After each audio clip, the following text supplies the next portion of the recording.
All right, ladies and gentlemen, boys and girls, we're in Group B now in the play-in, playoff, group stage, whatever you want to call it here, in the international bracket of King of the Sea 18. This is RESIN and, CL as we spawn into Faroe Islands. Zath, talk to me about RESIN here in the green on the northeast side. All right, your North American Kings of the Sea have a Grozavoy, that's Eagle Lance with unique upgrade. He likes that ship. Oh, this is so much better. Anyway, we've got Mad Dog in his Småland. Behind him is Mabuki Stalingrad. We saw a lot of really key plays by Mabuki last weekend. Okay. Keep an eye on him. Boom Diata's in Brisbane, working his way to the decap with everybody else. Big Six's Marseille and Hungaria's Marseille are going to tag team it with St. Vincent in tow. That's Peyton the Rockhider.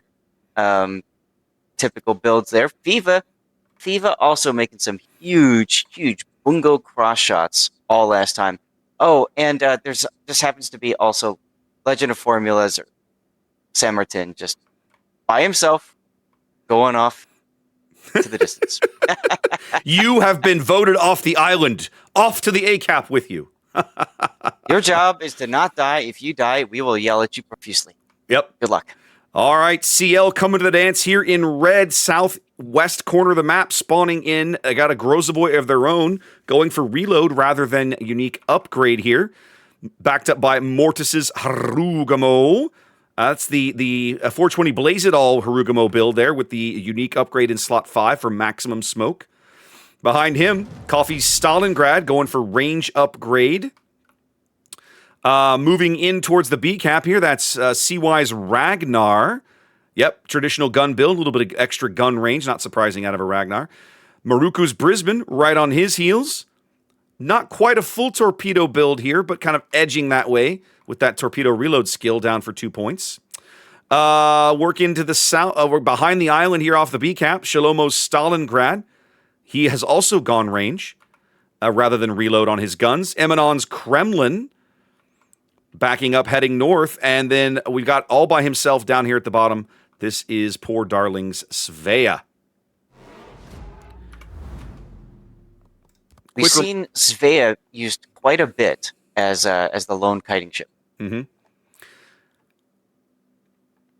Already, this is shaping up to be, as you like to say, Zath, one of those toilet bowl games. We can already see the predominant amount of resin force swirling here clockwise. The predominant amount of, CL force also doing the same on the other side of the map.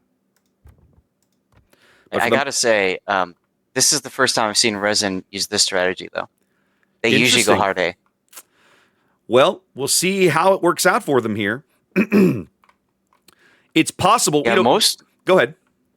Most of the time, the team that pushes over on the 9-10 area, they stall out, fail. But Resin's put a significant force there, so I don't think they're going to stop.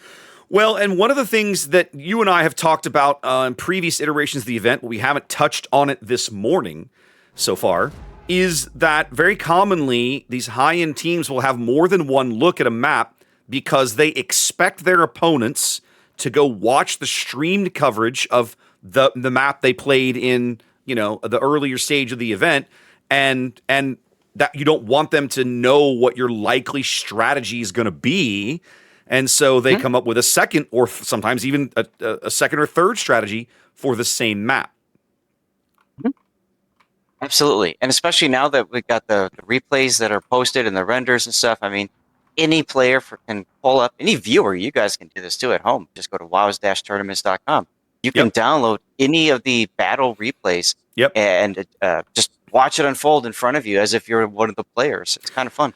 Yeah, one of the frustrations that I had early on covering this event is there were teams who kind of figured out early-ish on that actually having their map strategies broadcast was a bit of a disadvantage.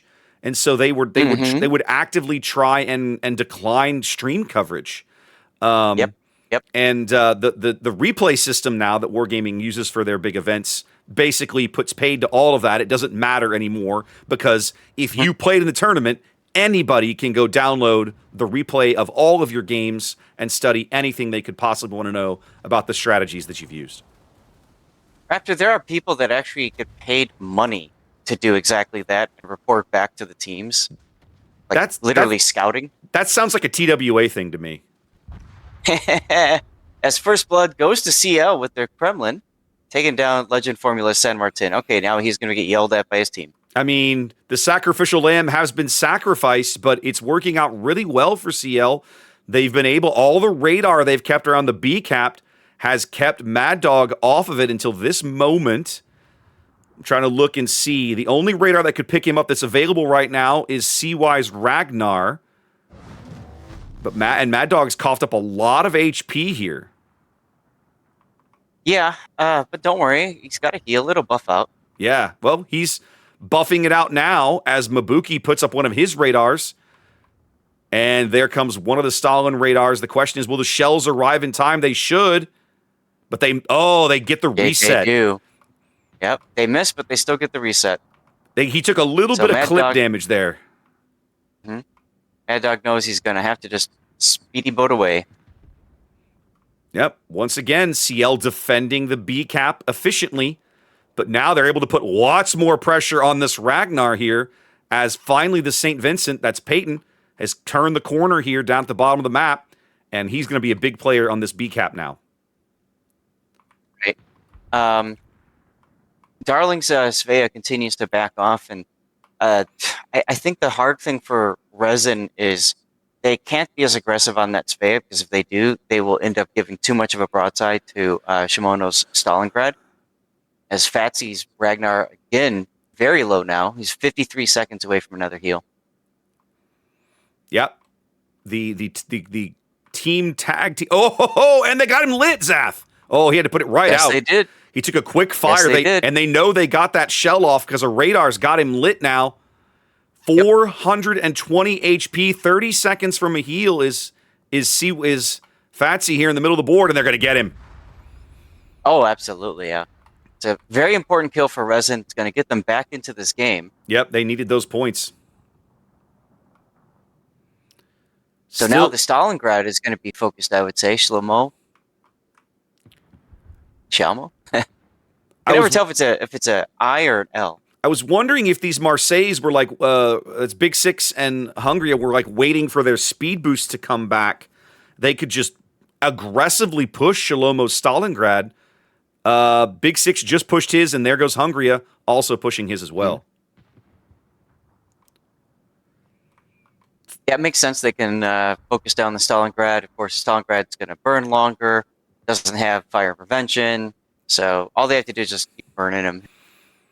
He's a goner. Things have not slowed down for CL. They have now wrapped the B cap. The smoke train, that's Mortis's Harugo, Maruku's Brisbane, led by Kita's Grozovoy, crawling back through RESIN's spawn area here on the northeast side of the map. Yeah, lots of strong positioning for both teams. I do have to say, for CL, I like how they're rotating the smoke. So they just used the Grozovoy smoke, and now they're using the Haragumo smoke as a way to just get this Brisbane into range to help out as quickly as possible. And ultimately, Zath, I like CL's board position way better than I like RESIN's right now, just because they have all of this island cover to defend the B cap and a 50-point lead to work with. RESIN is most of them are just out in the open. RESIN, the only way RESIN gets back into this game, they have to pick off a kill. They have to out-trade somewhere. Well, and that's why I think the Stalingrad's going to be that focus for it. As a matter of fact, Big Six now, he's actually turning to look a little bit more southward now. I think they recognize that the Stalingrad's going to keep backing up around this corner. Yeah. So they're going to try to put him in position to do something about that. Meanwhile, the Kremlin up to the north is also being farmed. It's Emanon's Kremlin. He's healing now, but he's got 2 left in the tank. That's about it. Yeah, I mean, RESIN is trading really well. They're actually slightly up on collective team health. But man, they definitely got some ships under pressure. Peyton feeling it here in the middle of the map. He's 90 seconds from his next heal. And the Harugumo is just being merciless. Oh, I mean, well, that's what you do in a Gumo, right? Oh, yeah, I get it. But they are also pressuring Shalomo's Stalingrad. He's very low now. His next heal's 35 seconds away, and he's burning in 2 places. Uh-oh. Whoa. Sorry about that, Joe. Massive ping spike right there. Yeah, Peyton is in real trouble now. He's trying to get cover, trying to just go dark in there. But he's lit again and on fire. Shalomo's backing up. I don't think he's going to make it to his heal. No, they're going to get to Stalin, but I don't think Peyton's going to make it to his next heal. No, there's not a chance now. The final Stalin shot ensured Peyton doesn't. Yep. Oh, but the torpedoes on the Kremlin are a big kill. Yep. Great kill from Boomdiata's Brisbane. So Resin bends here all the way back, basically backs up against this island here in the southeast corner, but they don't break. They now have a 50-point lead as they're still pressuring this B cap. Yeah, I like that play, and if you look at the mini-map, what they're kind of doing is they're forming a line using the islands between D and C as kind of like a fallback position. Mm-hmm. The Stalingrad was set up in the kiting away position. That was Mabuki. Now that with the Kremlin gone, they know this is going to be their opportunity. They've blunted the CL push.